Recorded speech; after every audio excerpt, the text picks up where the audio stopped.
कैसे हो दोस्तों। मैं Shubhankar Pandey, achieve target with Shubhankar channel में आपका स्वागत है। ज्योग्राफी का लेक्चर अपलोड करने में थोड़ा समय लग गया, तो इसलिए आपसे हम सॉरी कहते हैं। पर जब भी मिलेगा आप इस वीडियो को जरूर देखिएगा, ताकि दो महत्वपूर्ण टॉपिक आपके कंप्लीट हो जाए। तो हमने किस प्रकार से पर्वत बनते हैं हमने ये देख लिया था, और देखने के बाद में अब हमारे द्वारा ये देखना है कि विश्व में वो पर्वत कहाँ कहाँ पर है।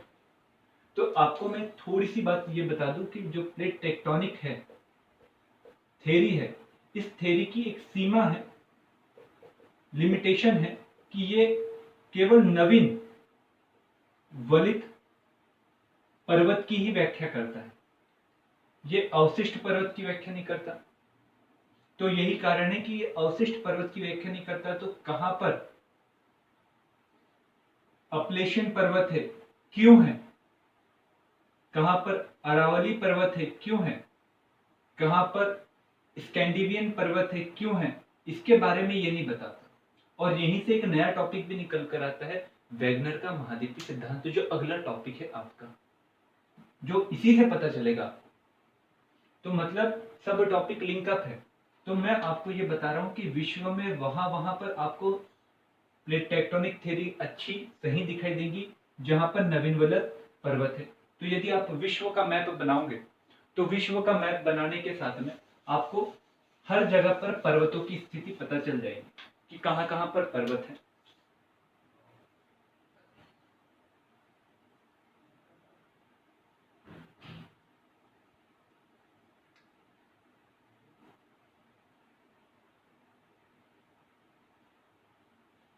आप थोड़ा सा मैप बनाने की कोशिश करा करिए अपनी कॉपी में, तो फायदा बहुत होता है किसी भी चीज को डील करने में, कि आपको पता है।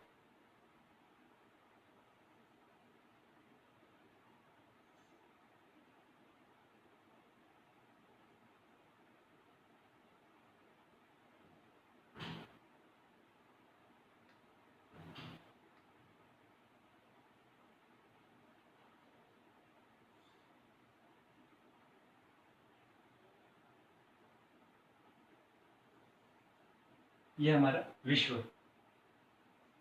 तो ये आपको एक रेखा दिखाई देगी, ये एक प्लेट दिखाई देगी, यहाँ से एक प्लेट चल रही है, यहाँ से एक प्लेट चल रही है, अभिसरण हो रहा है तो हमें पर्वत दिखाई दे रहा है। आपको अपसारी प्लेट में नहीं दिखाई दे, अभिसारी प्लेट में ही आपको दिखाई देगा, और अभिसारी प्लेट में ही केवल दो प्लेटों में दिखाई देगा, महाद्वीपी और महासागरी प्लेट। ये दो टकराएंगी तब, और तब जब अवसाद हो, क्योंकि अवसाद से ही पर्वत का निर्माण होता है। दूसरी प्लेट जब महाद्वीपी प्लेट, कौन कौन सी, महाद्वीपी और महाद्वीपी प्लेट टकराएंगी, तो ही आपको नवीन वलित पर्वत दिखाई देगा।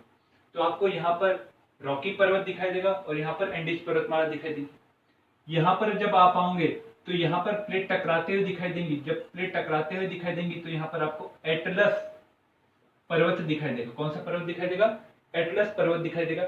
और जैसे ही आप भारत में आओगे तो भारत में आपको ये वाली प्लेट और ये वाली प्लेट, ये कौन सी प्लेट है, यूरेशिया प्लेट, और ये यूरेशिया प्लेट। और जब भारतीय प्लेट टकराती है तो टकराने के बाद में हमें यहाँ पर एक पर्वत दिखाई देता है, जिसका नाम कौन सा है, द ग्रेट हिमालय, हिमालय पर्वतमाला। तो विश्व में हमने ये देख लिया कि भैया पर्वत कहां कहां पर दिखाई देते हैं, प्रमुख रूप से हमने देखने की कोशिश करी। अब जब ये प्रमुख रूप से पर्वत देखने की कोशिश कर ली, तो प्लेट टेक्टोनिक के माध्यम से एक और चीज की व्याख्या की जाती है, जिसका नाम है सुनामी। बहुत सिंपल सा टॉपिक है, बहुत सरल टॉपिक है। सुनामी क्या होती है, ये एक जापानी शब्द है जिसका अर्थ है पानी का बंदरगाह की ओर आना। सुनामी शब्द का अर्थ क्या है, अर्थ अगर हम देखें, सुनामी का अर्थ पानी का किसकी ओर आना, बंदरगाह की ओर आना, यही है सुनामी। अब सुनामी है तो हमें सुनामी की व्याख्या करनी है। तो सुनामी कहां पर आती है, जहां पर पानी होता है। तो स्वाभाविक रूप से अगर हम प्लेट टेक्टोनिक के माध्यम से इसका वर्णन करें, किस माध्यम से, प्लेट टेक्टोनिक के माध्यम से वर्णन करें, तो स्वाभाविक रूप से हमें तीन प्रकार के प्लेटों का संचलन दिखाई देता है, अपसारी, अभिसारी, और कौन सी प्लेट आती है बेटा? समानांतर। तो अभिसारी प्लेट संचलन कहां हो रहा है?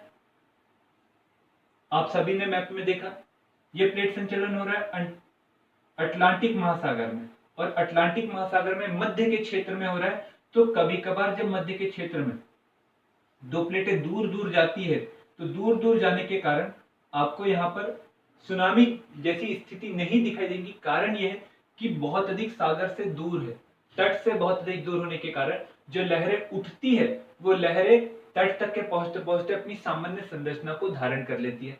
तो हम ये नहीं कहते कि भैया अपसारी प्लेट संचलन पर आपको सुनामी जैसी स्थिति दिखाई देगी। हाँ, पर अगर ये संचलन तट के बहुत अधिक पास में हो रहा है तो उस समय में शायद चटकन के समय में आपको सुनामी की स्थिति दिखाई देगी।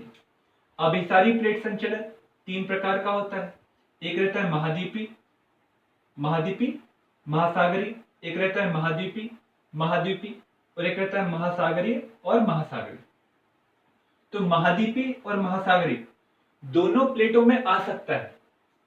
दोनों प्लेटों में आपको सुनामी की स्थिति दिखाई दे सकती है, पर तब जब ये संचलन समुद्र के तट के पास हो रहा हो, समुद्र के तट के पास हो रहा है, तो उस समय में छिछले पानी में ऊर्जा जब विमुक्त होंगी छिछले पानी में, तो वो ऊर्जा पानी को ऊपर उठाएंगी। जब ऊपर उठाएंगी तो स्वाभाविक रूप से जो लहरें बनेगी वो सामान्य लहरें की तुलना में बहुत अधिक ऊंची बनेगी, और ये सामान्य लहरें जब बहुत ऊंची बनेगी तो ये सुनामी के रूप धारण कर सकती है। मतलब महाद्वीपी महासागरीय प्लेट संचलन में आपको क्या दिखाई दिया जा सकता है?